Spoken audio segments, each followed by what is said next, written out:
What's up, good people? Super Wildcard weekend is here. Thank you for tuning into the B&E podcast presented by Premium. We got 6 games between Saturday and Monday. We got our thoughts coming on each and every one of them. But first, we're going to send our thoughts and prayers with the people in California dealing with the wildfires, as well as other parts of the country with extreme weather. As far as wintry weather goes, I hope everyone stays safe. Thank you to the first responders. Thank you to everyone out there on taking care of the snowplows there in the states is dealing with a lot of wintry weather, ice across the country. But definitely, most importantly, our thoughts and prayers with the people in California. Everyone, he's Ed. I'm Brandon. Ed, you got any plans for how you plan to watch your Commanders in the playoffs? I know it's been a little while. Yeah, I'm just gonna have a bunch of prayers. Hopefully, we win this game. We'll see what happens. Definitely looking forward to talking about it later in the show. But I'm just chilling. Going to watch the games at home. I usually don't like going out to places to watch games. I like to be in the game, listen to the commentary for the most part. Now, got to deal with Chris Collinsworth, so it's going to be a little tough.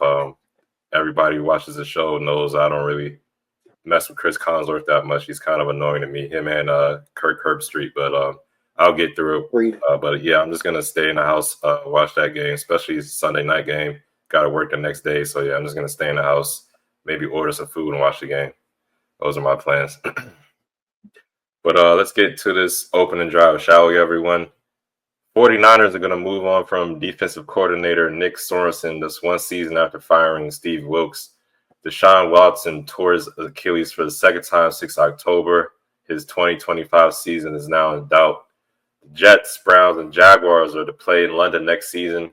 The Vikings and Rams game will be moved to Glendale, Arizona on Monday due to the ongoing wildfires here in Los Angeles.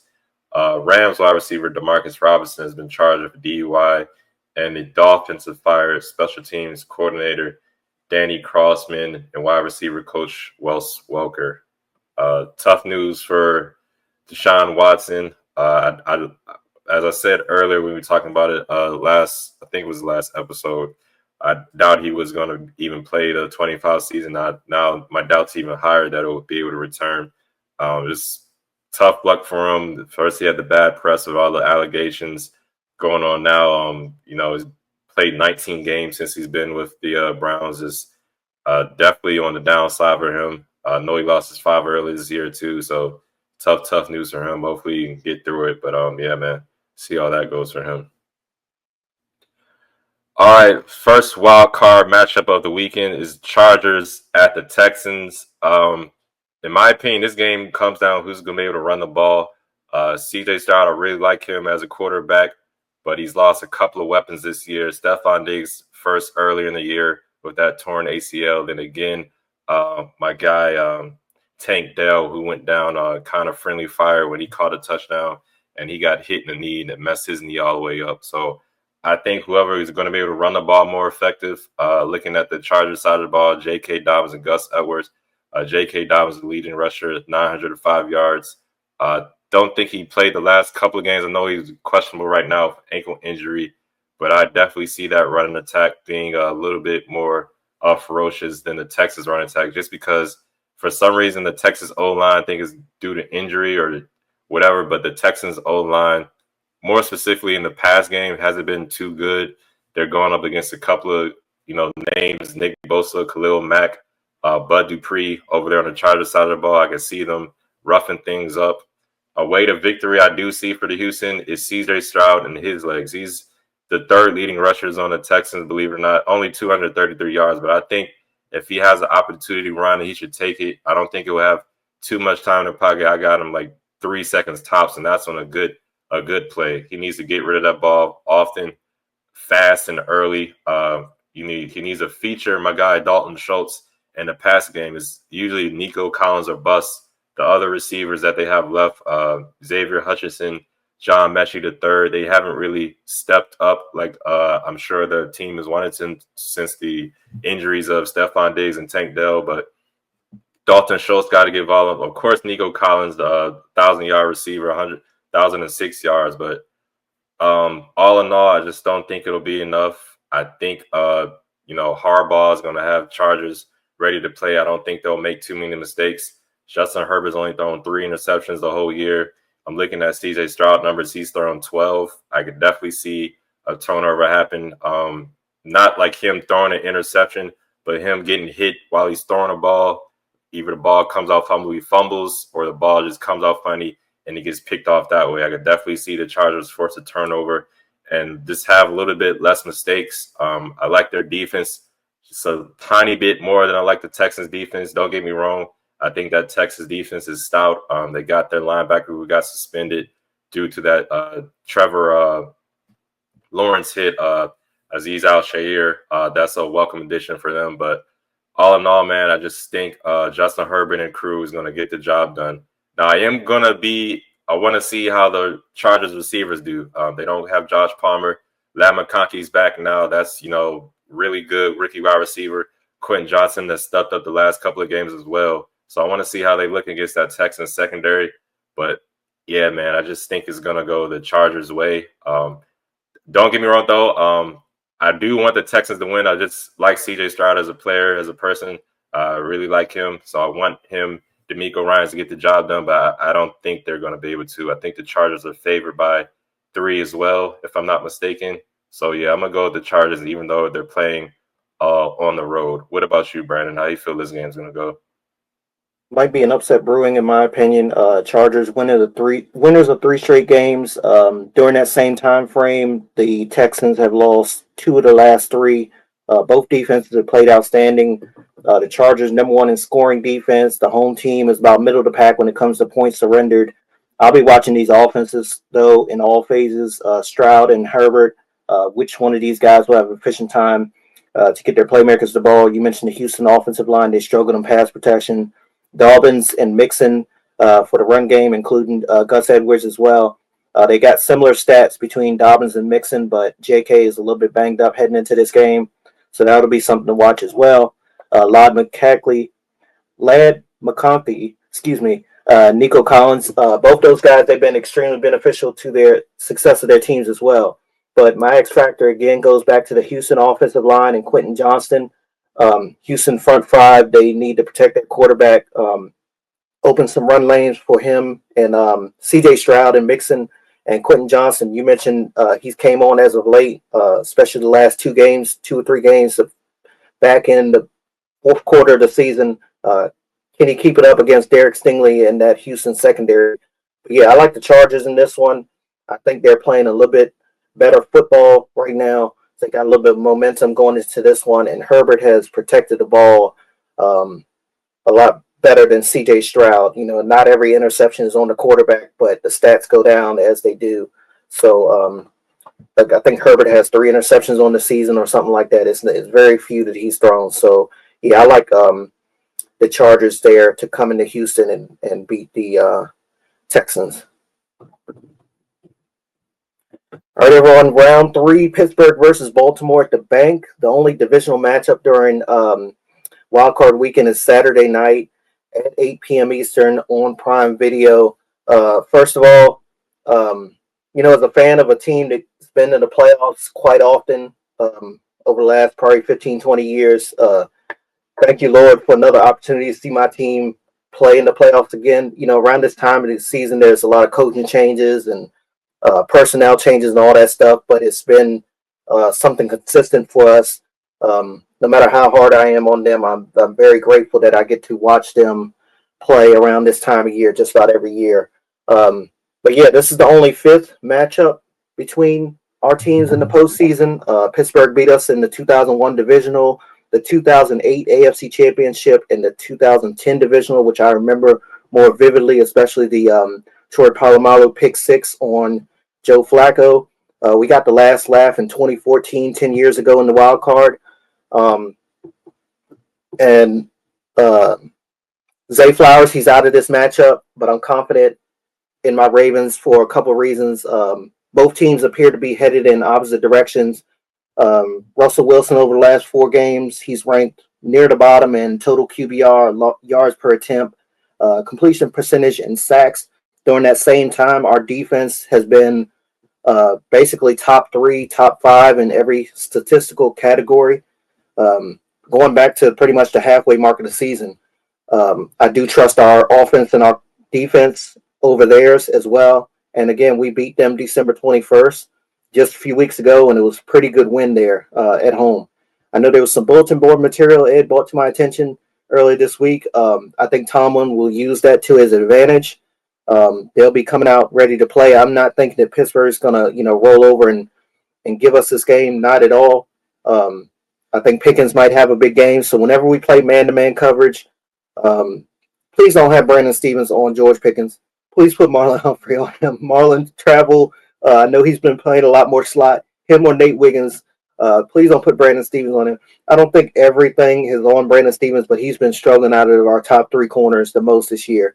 So, yeah, I'm hoping we'll continue to do what we do best, run the ball, let LJ do his thing, play solid defense, especially against the run. I think we're 8.5-point favorites heading into this one. I think we'll get it done to advance to the AFC divisional round. How do you feel about this one Saturday night?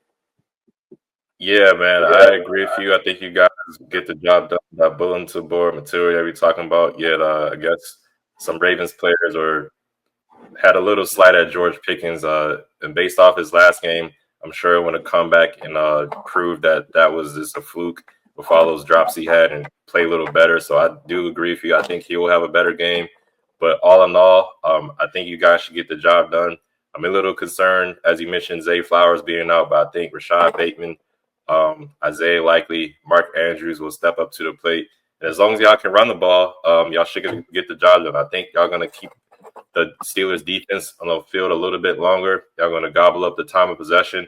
I'm looking at the Steelers injury report. One of their linebackers, Cole Holcomb, he's out. I think he's a good addition for the Steelers, but him not playing, that might leave a link in the chain or a little weak in the link in the chain for the Steelers.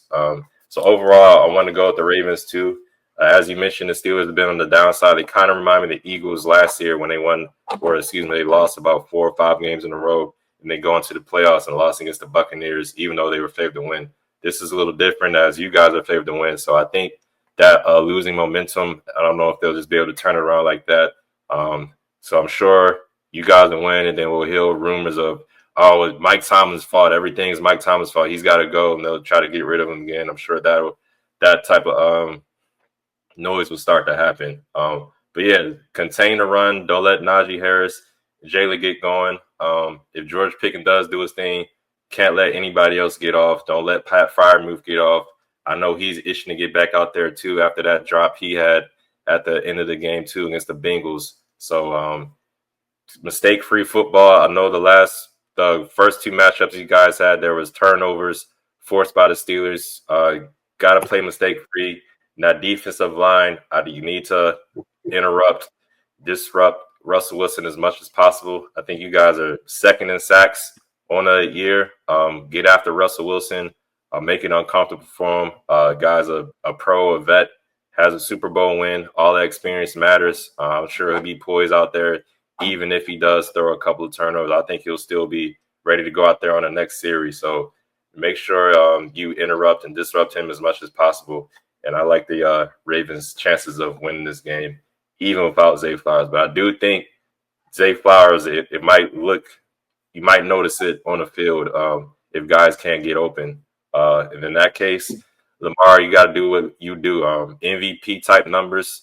You see an opening, take off and run. I think I was watching NFL Network or something earlier this year, and they were talking about how Lamar in early season when the playoffs came, he would be a little bit more antsy. Hopefully he's settled down some and he's able to just go out there and ball and play football, play worry-free and do his thing. So, yeah, I'm leaning toward the Ravens in this one too.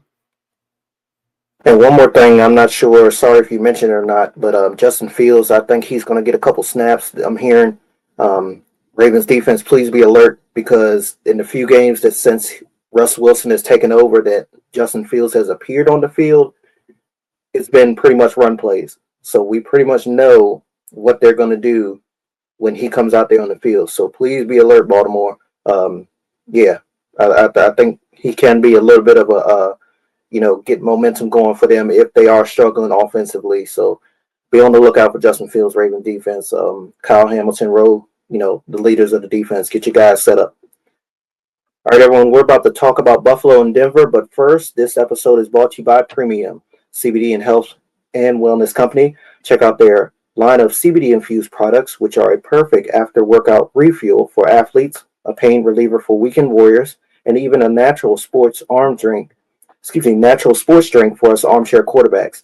Their featured product is CBD infused honey, which is a personal favorite of mine, as well as tinctures and mint and natural flavors. They are veteran, women, and minority owned, so come get some of their sweet temptation and taste the premium difference. Use code B and E for 15% off your order. Their website is www.premium.com. And now back to our show. I cannot wait for this one. Broncos and Bills from Highmark Stadium, Sunday afternoon, 1 p.m. Eastern and 11 a.m. Central.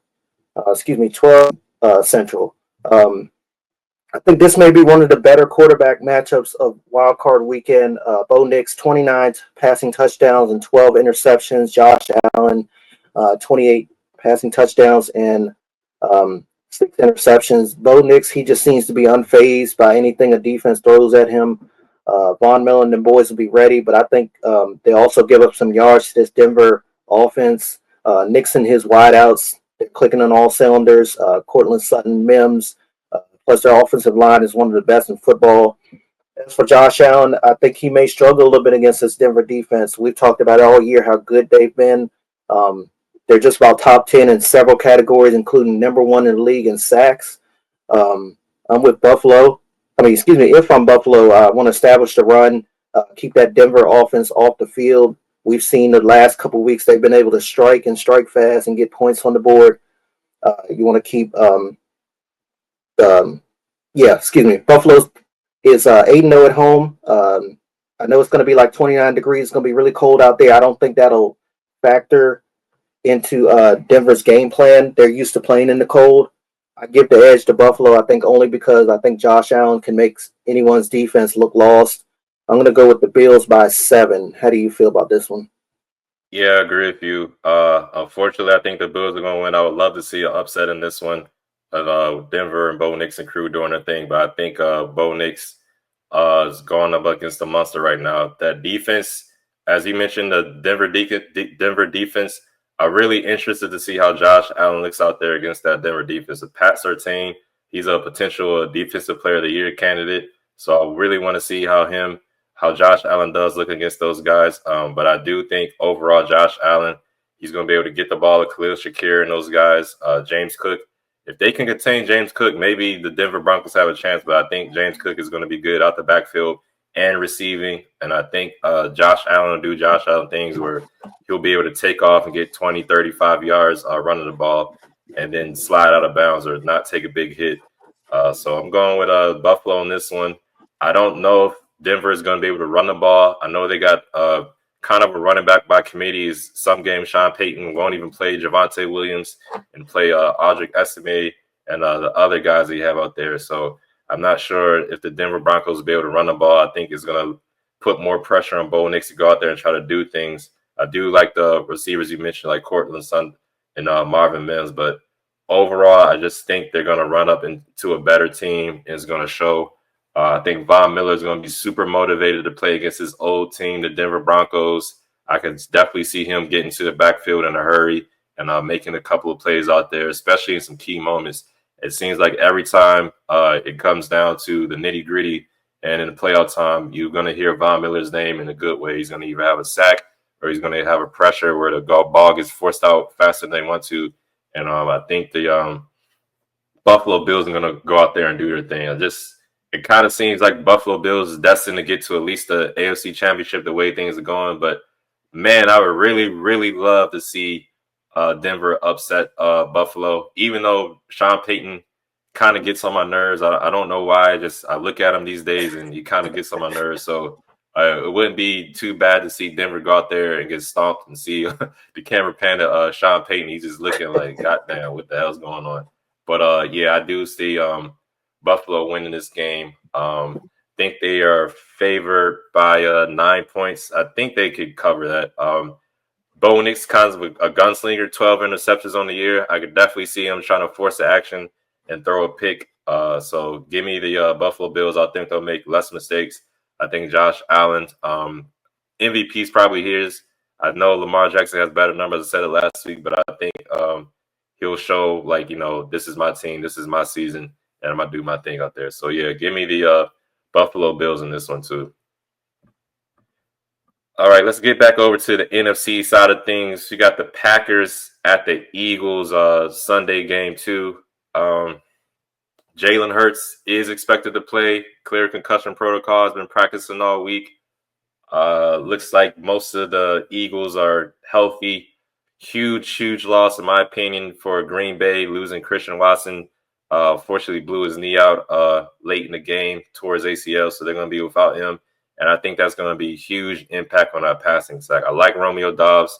I do like Jaden Reed. I think he's kind of like Deebo Samuels in a way, but I think they're going to miss Christian Watson some. I think Josh Jacobs going up against that Eagles defensive line, I'm sure they'll feature him. I won't be surprised if he gets about 20, 25 carries, but I just don't know. I'm leaning towards the Eagles in this one. Saquon Barkley, he's going to do his thing, I expect. And then when they do need a play in the passing game, it always seems like A.J. Brown or Devontae Smith find a way to get open, and Jalen Hurts is going to find them. I am a little concerned about if there's going to be any rust with Jalen Hurts because he's missed the last 3 weeks. I mean, he is coming off a concussion, so I want to see if he looks a little sloppy out there with those throws. But I think that offensive line, the Beverly shove, the tush push, whatever the hell you want to call it, they're going to control the time of possession, in my opinion. Run the ball, keep that Green Bay defense on the field, tire them out, and then Saquon's going to break 1 or 2 long runs, 50, 60 yarders, and put the game away. So give me Green Bay. Give me the Eagles in this one. I like Jordan Love. He's played a little better down the stretch, but like I said, I think that loss to Christian Watson is really going to have an impact on this offense. Unfortunately, I would love to see Green Bay win this game because, Commanders fan, Eagles, hell no, don't want to see them go any further. I would love to see them get upset like they did last year against the Buccaneers. That would be great, but I think that Eagles defense, because they played early this year, I think they were the first game of the year, if I'm not mistaken. I think it's kind of be similar to that. They're going to get after Jordan Love, force some mistakes, get some sacks on them, and then the Eagles will get the job done, unfortunately. So that's how I see it going.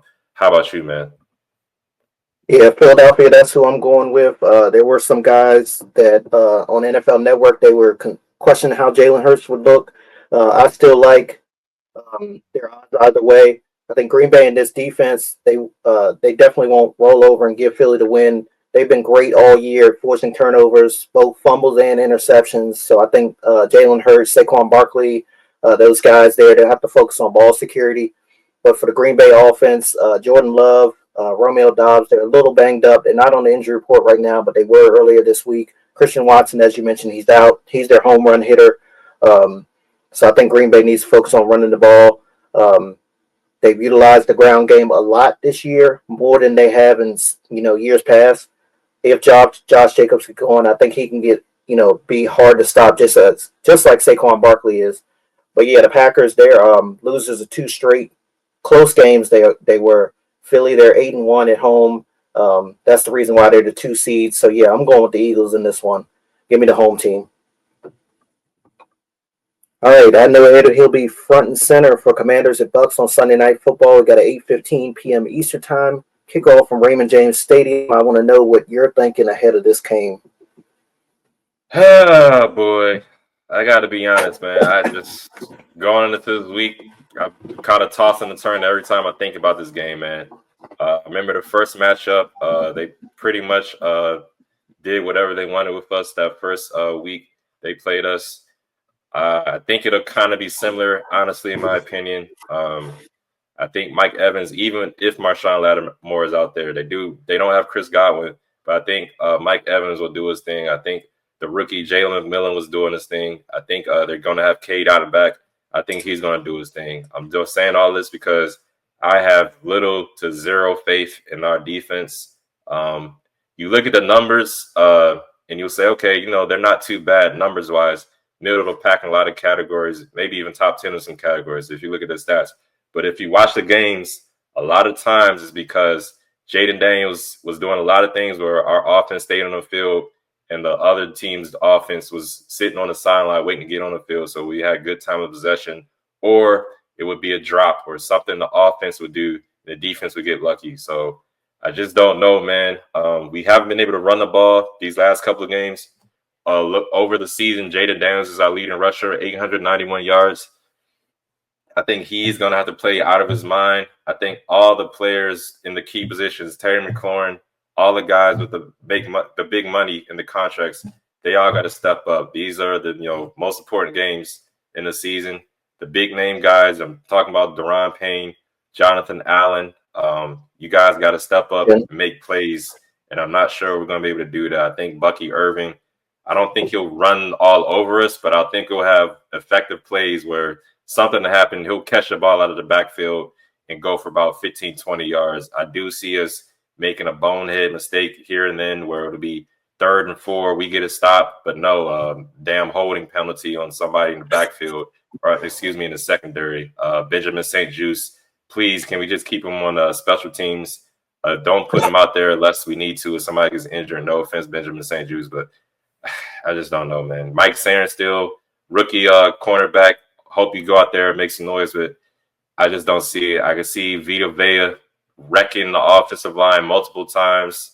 I'm just hoping Jaden Daniels comes out the game unscathed. If we win the game, that'd be great. If we win the game somehow, it would be off the foot and the arm of Jaden Daniels. Terry McLaurin, I think you're going to have a huge game. I'm talking about like 150 yards plus 2 touchdowns. If we could somehow keep Baker Mayfield and that offense off the field for a long time, dominate the time of possession, we can win this game. But I'm looking at Baker Mayfield's numbers, man. He can kind of be in an MVP race a little low key. I mean, 4,500 yards passing on the year, 41 touchdowns. He does have 16 interceptions. He will go out there and gunsling it, but I could definitely see him carving up that secondary.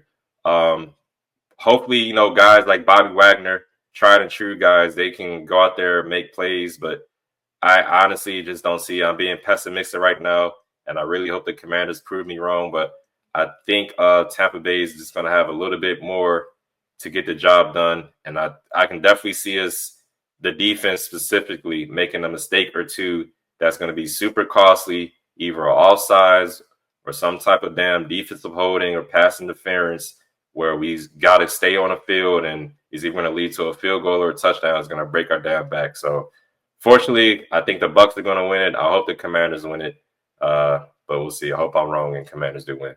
Brandon, what are your thoughts? So let's go back to September 8, 2024. It was Commanders and Bucs opened the season week 1. We didn't know really to expect from Jaden Daniels, but Baker and his Bucs, they simply got loose. Y'all didn't do much wrong offensively. You just struggled to run the ball outside of the legs of Jaden Daniels. Defensively, it was the same issues we're used to over the last couple of years, the secondary. I don't have to tell you because you already know. I think the key to this game for the Commanders is stopping Bucky Irving and Mike Evans. The offense runs through them. We know Baker is going to make some plays, good and bad plays, as you mentioned, 16 interceptions, so he will turn over the ball here and there. But their defense on the other side, they don't create a lot of turnovers. So if y'all can play clean football, I think y'all got a good chance. They are beatable, but once they get rolling, they get rolling. We've seen that several times this year in their wins. I think y'all got to complete your drives. Don't leave any points out there. Field goals will not get the job done against Tampa Bay. I'm going to go with the upset in this one, though. The Commanders. Oh, shit. I think they can edge out the. Oh, wow. Look at that. Yeah, I got the Jaden Daniels. Yep. I got the Jaden Daniels jersey. I told you I just hadn't shown you. You need to put that on right now. The Bucs. I don't know if we're going to do that on camera, but anyway, I predict a 2-point win for Washington in this one. Oh, man. No, you can go ahead and put that on camera. Put that on camera right now. That's what I'm talking about. Got me fired up a little bit. Maybe one day. Okay. You said one day? Maybe one day. Maybe one day? Okay. I got you. All right, then. Let's get to this other NFC matchup, the Monday night game that's been moved to Glendale, Arizona. Vikings taking on the Rams. This game is honestly a toss-up to me. Like I talked about last episode, The one time I want to trust Sam Darnold is the time he goes back and plays like how I usually think he plays. So he's hit or miss for me. I know throughout the whole regular season he's been proving everybody wrong. I just don't know. That's why I think this game's a toss-up. If he plays well, then the Vikings should win this game pretty handily, in my opinion. I think Aaron Jones needs to go out there and do his thing, but I think that Vikings defense should interrupt Cooper Kupp and those guys, Matt Stafford and those guys. I think Puka Nacua is going to do his thing, but Cooper Kupp, as of recently, has been pretty quiet. So I think he'll need to have a good game in this one just for the Rams to have a chance to win. But I just don't know if it'll be enough. I think the Vikings should be able to contain Kyren Williams as well. I could be wrong about that, but I like their chances against Kyren Williams. But it all depends on Sam Darnold. So that's why I'm calling this game a toss-up. At the same time, it's making me lean towards the Rams too, because I like Matt Stafford way more than I like Sam Darnold. But like I said, I just don't know if that defense of the Vikings and the Rams offense, when they get together, I don't know if the Rams offense will have enough. And that Vikings defense, the play calling Brian Flores, definitely confusing some people. So give me the Vikings in this one. I think Justin Jefferson is going to do his thing out there. I think Jordan Addison is going to do his thing out there. TJ Hawkinson has been back for a few weeks now. I like to see him make some plays too. And like I said, Aaron Jones, I think will have a big impact on the game. And then the Vikings defense, I could see Stephon Gilmore going out there and having a flashback type of game where he picks the ball off, or like his old ball hog days. So give me the Vikings in this one, but Sam Darnold, man, X factor. He's got to play well. I don't think he played like necessarily too bad against the Lions, but he didn't play like he was playing where early in the season, middle of the season, we were talking about maybe he's MVP, maybe he's comeback player of the year. He didn't look that way. So if he goes out there and plays well, give me the Vikings. But if he goes out there and looks like I see ghost Sam Darnold and stuff like that, then I'll take the Rams. But right now, I'm going to say the Vikings should win this one. Brandon, how about you? How are you feeling about this one? All right, in case y'all didn't know, the Rams are one of only two teams to beat Minnesota this season. The other one, of course, you mentioned were the Lions. I think this will be a good one. We got a pair of fast striking offenses, two solid defenses, and two coaches that are great play callers as well. The Rams are confident they could win this one. One of their safeties was on NFL Network early this week, talking about how they played during the regular season game. They struggled against Justin Jefferson in that one, but they kept the remainder of the team in check. I do like the Rams in this one. I think Puka Nacua, he's been showing off lately. Kyren Williams is a force. My X factor, though, is Kobe Turner and this defensive line for LA. I think if the big fella gets going, Minnesota's in for a long day. And as you mentioned, Sam Darnold, I just still, to this point, I don't trust him. I know they put up 14 wins. He's had a solid season. He has turned over the ball a lot. But at the same time, it seems like every time I pick against Minnesota, it comes back to haunt me. I do feel like it'll be a close game. I think it'll be one of the closer games of the weekend. It should be a good one there on Monday Night Football there, as you mentioned, at a neutral site, State Farm Stadium in Phoenix, Arizona. Gotcha. Guaranteed picks of the week. I think it'll be a little bit harder since these are wild card matchups. I really want to pick Buffalo over the Broncos. I think that would be a sort of kind of easy one to pick, but I'm going to go, even though it's AFC North, you guys are divisional rivals and stuff like that. You know each other really well. I'm going to go with the Ravens over the Steelers, my guaranteed pick for this wild card weekend. Brandon, what about you? You said it as well. The playoffs, they're so tough to predict, especially in the first round. But if I had to guarantee one, I'm going to go with Philadelphia over Green Bay. We got Christian Watson out. Jair Alexander has been banged up over most of the season, in and out of the lineup. They kind of limped into the postseason. Jordan Love, he had the funny bone issue last week as well. Simply put, though, Philadelphia is good, especially in the early parts of the playoffs. I know they got upset last year against Tampa Bay, but I'm going to go Philadelphia over Green Bay as my guaranteed pick for the Eagles fans out there. I know Ed don't like them, but yeah. Hell no, I don't like it. It's probably one of the only times I hope your guaranteed pick is dead wrong. But yeah, we'll see what happens. And that's gonna do it for another episode of the Breaking and Entering podcast. Everyone, comment, like, subscribe on YouTube. Look for us on there, Breaking and Entering podcast, B&E podcast. Look for us on X or Twitter as well. Also IG. Just look up B&E podcast, podcast B&E. You guys stay safe out there. Hope you're enjoying this wild card weekend. And we'll see you all next week to recap this games. Y'all take it easy, everyone.